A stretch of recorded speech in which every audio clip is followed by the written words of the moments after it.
kekurangan, ketidaksempurnaan fisik, atau orang menyebutnya cacat fisik bawaan lahir, tak harus menghalangi seseorang untuk maju. Hal itu disadari betul oleh Dewi Yul yang 2 dari 4 anaknya yakni Giska dan Panji Putra Sahetapi mengalami tunarungu. Tentang Giska, Anda tentu cukup mengenalnya. Namun tak banyak orang tahu kalau Panji adik Giska juga tunarungu.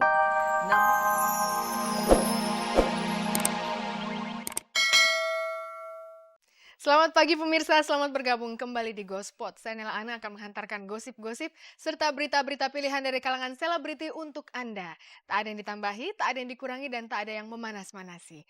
Dan pemirsa, seperti biasa ada kuis Gospot berhadiah 2 juta rupiah untuk 2 orang pemenang. Hadiahnya dipersembahkan oleh Koran Sindo. Kalau Anda mau hadiahnya, jawab pertanyaan kuisnya. Caranya mudah, ketik GS spasi jawaban A atau jawaban B dan kirimkan via SMS ke nomor 6288 dengan tarif Rp2.000 per SMS. Jadi simak terus beritanya dan jawab pertanyaan kuisnya di akhir tayangan nanti. Bersama Gospot Anda tak perlu was-was ketinggalan berita, dan pemirsa, inilah sajian segar dari meja redaksi Gospot untuk Anda yang memang haus akan berita-berita dari dunia selebriti.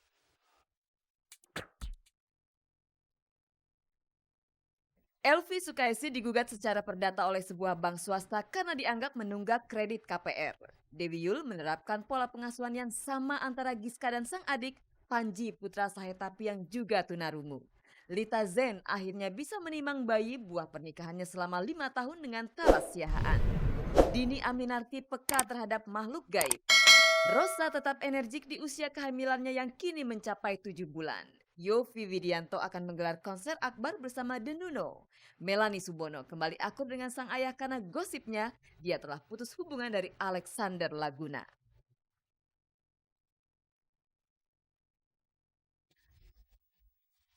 Pemirsa, mantan Ratu Dangdut Indonesia Elvi Sukaisih kini sedang berselisih dengan sebuah bank swasta nasional.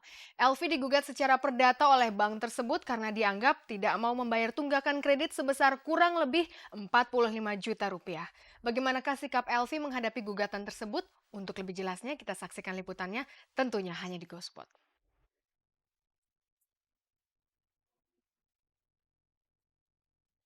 Mantan Ratu Dangdut Indonesia Elvi Sukaisih digugat secara perdata oleh PT Lipo Bank Tbk. Gugatan tersebut dilayangkan ke Pengadilan Negeri Cibinong pada tanggal 22 Mei 2006. Tergugat 1 Shehan, putra dari Elvi, dan tergugat 2 adalah Elvi Sukaisih sendiri. Apakah Elvi dan anaknya menunggak kredit dari bank tersebut? Benar, namun itu masih versi dari pihak bank. Sementara versi dari Elvi lain lagi. Elvi Sukaisih memang mengambil kredit dari bank tersebut untuk membeli sebidang tanah. Namun Elvi merasa tak pernah sekalipun menunggaknya. Kita kebetulan waktu launching dari Lipo, itu kan ada rumah, ada tanah segala macam, artinya kita berminat lah ya. Ini tanah 5 tahun. Jadi waktu itu kita ada surat yang surat berhutang istilahnya. Itu November 98. Jadi berarti kalau 5 tahun KPR berarti di 2003 November, sebelumnya malah selesai sudah.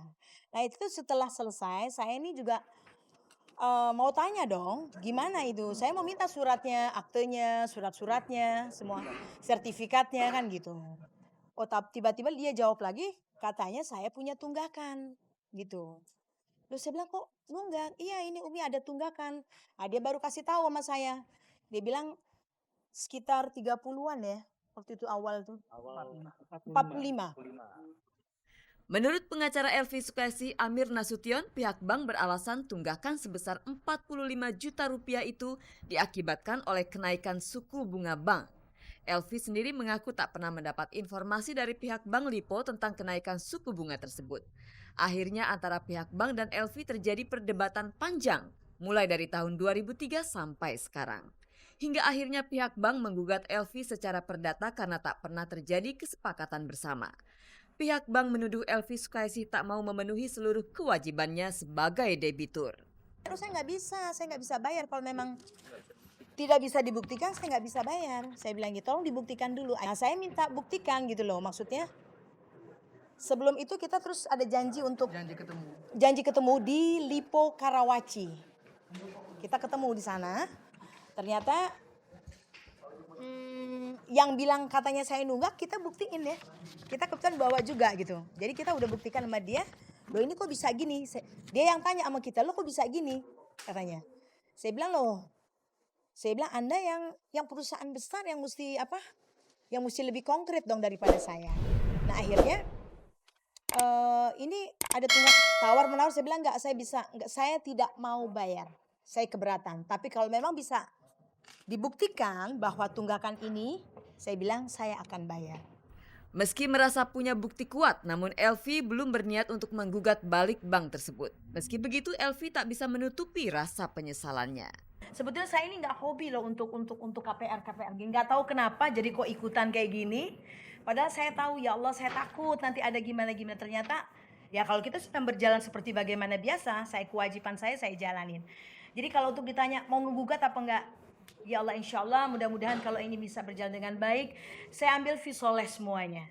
Saya tahu nama saya dicemarkan tapi nggak apa-apa ya Pak Amir. Semua insya Allah di samping itu pasti ada sesuatu yang mungkin insya Allah jadi hikmah, jadi baiknya. Oke. Trauma banget sih nggak, tapi sih ada kapoknya nggak mau lagi deh ah.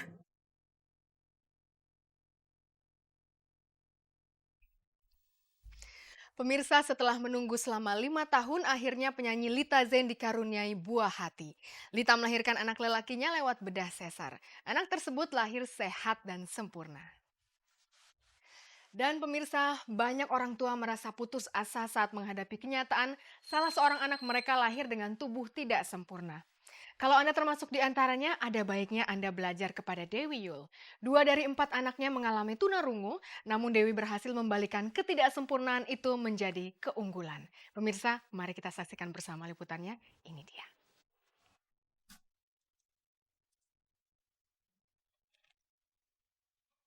Kekurangan, ketidaksempurnaan fisik, atau orang menyebutnya cacat fisik bawaan lahir, tak harus menghalangi seseorang untuk maju. Hal itu disadari betul oleh Dewi Yul yang 2 dari 4 anaknya yakni Giska dan Panji Putra Sahetapi mengalami tunarungu. Tentang Giska, Anda tentu cukup mengenalnya. Namun tak banyak orang tahu kalau Panji adik Giska juga tunarungu. Namun jangan tanya soal prestasi Panji. Dia tercatat 2 kali lompat kelas. Itu baru satu prestasinya. Ada banyak prestasi Panji yang lain yang bahkan sulit dicapai oleh anak-anak dengan tubuh sempurna sekalipun. Atas segudang prestasinya itu, Panji kemudian dianugerahi sebuah alat bantu dengar oleh sebuah toko optik ternama.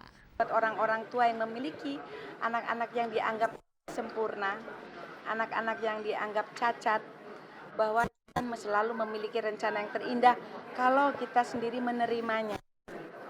Dewi Yul bisa menjadi contoh nyata dari pepatah kasih ibu sepanjang jalan.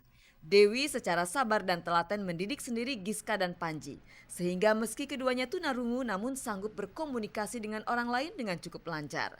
Artikulasi Panji bahkan lebih jelas ketimbang Giska. Ini bagaimana perasaan dapat penghargaan? Merasa senang sekali. Merasa senang karena mendapat penghargaan. Cita-cita apa lagi, Panji? Cita-cita apa? Kita ingin tadi bos kantor. Bos kantor. Bos kantor apa? Yang paling dipakai. Yang mengharukan, mata Dewi Yul sesungguhnya -9, namun Dewi tak berniat melakukan operasi lasik seperti yang sedang marak saat ini. Ini bukan soal biaya namun soal kasih seorang ibu kepada anaknya. Saya pemakai kacamata minus saya 9. Saya belum bersedia dilasik karena saya masih punya satu hal untuk membuat anak saya tidak merasa berbeda. Bangun pagi misalnya saya, Panji cariin kacamata ibu, dia ketawa, ibu buta. Iya, Tuli, ibu buta gitu. Hal yang ringan yang buat dia ya benar juga gitu. Jadi buat apa saya harus menyempurnakan diri saya? Karena ini adalah kekurangan saya, kelebihan saya untuk meyakinkan mereka bahwa mereka nggak ada berbeda. Kita semua manusia penuh kekurangan, kelemahan.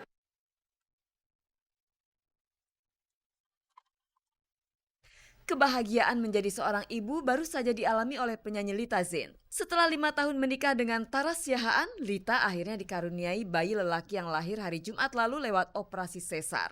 Anak kedua pasangan Lita dan Taras Siahaan ini lahir sehat dan dinamai Dion Sergio Siahaan. Sementara anak pertama mereka adalah hasil dari adopsi.